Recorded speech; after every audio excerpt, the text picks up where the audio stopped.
ये वैभव बढ़ना या यश बढ़ना ये भगवान की कृपा नहीं मानी जाती।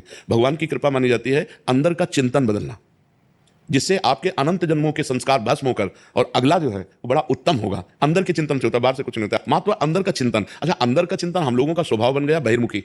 बहिर्मुखी मतलब बाहर, बाहर यश, कीर्ति, लाभ, विजय, इससे हमको सुख मिलता है। अंदर से कोई मतलब नहीं रखता कोई विरला ही अंदर से। अब क्या होता है, भगवान जब कृपा करते हैं तो संत समागम देते हैं, फिर दूसरी जब कृपा होती है तो विपरीतता देते हैं, और फिर अंदर से एक रास्ता देते हैं, ये मेरा रास्ता है, ये परम शांति का रास्ता है, ये शांति का रास्ता नहीं। भगवान वो रास्ता देते हैं और जीव को अपने पास बुला लेते हैं। बिना प्रतिकूलता के संसार का राग नष्ट नहीं होता। कभी प्रतिकूलता आए तो उस समय आनंदित हो कि मेरे ऊपर अब भगवान की कृपा हो रही है, कि मुझे सतमार्ग में चलने की प्रेरणा मिल रही है। अगर सतमार्ग छूटा और ये सब, तो एक सेकंड के लिए आप विचार कीजिए। अब अपना सुधार कर लो, अपने जीवन को सत्य में ले आओ, तो अगला जो होगा वो बहुत जोर का होगा।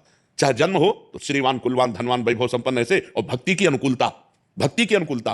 खास बात श्रीवान, धनवान, कुलवान नहीं, खास बात भक्ति की अनुकूलता। अगर इस जन्म में भगवत प्राप्ति नहीं हुई तो भगवान श्री कृष्ण ने गीता में कहा है कि मेरे भक्त का नाश नहीं होता, मैं कुलवान, धनवान, श्रीवानों के कुल में जन्म देता हूं और फिर पुनः भक्ति का माहौल देता हूं, और पूर्व का जो भजन छूटा हुआ हो वहीं से उसको। अब बिल्कुल ऐसे ही रहो जैसे रह रहे हो, बिल्कुल संसारिक बन करके रहो, लेकिन अंदर का चिंतन आपका बदल जाए। अंदर के चिंतन में आपकी यश की भावना न रह जाए, अंदर के चिंतन में आपको धन बढ़ाने की भावना न रह जाए, अंदर का चिंतन हो जाए प्रभु बहुत जन्म व्यतीत हो गए, अब एक बार आपसे मिलना चाहती हूँ, एक बार आपसे मिलना चाहते हैं प्रभु, मुझे आप चाहिए, अब संसार नहीं, तो बात बन जाएगी। हम केवल भावुकता में राधा राधा का प्रचार नहीं कह रहे कि हमने सुना और ऐसे ग्रंथों में पढ़ा, ऐसे कह रहे, स्वयं स्वाद लेके कह रहे और विश्वास के साथ कह रहे कि यदि आप राधा राधा जपते हो तो इसी जन्म में भगवत प्राप्ति हो जाएगी, इसी जन्म में।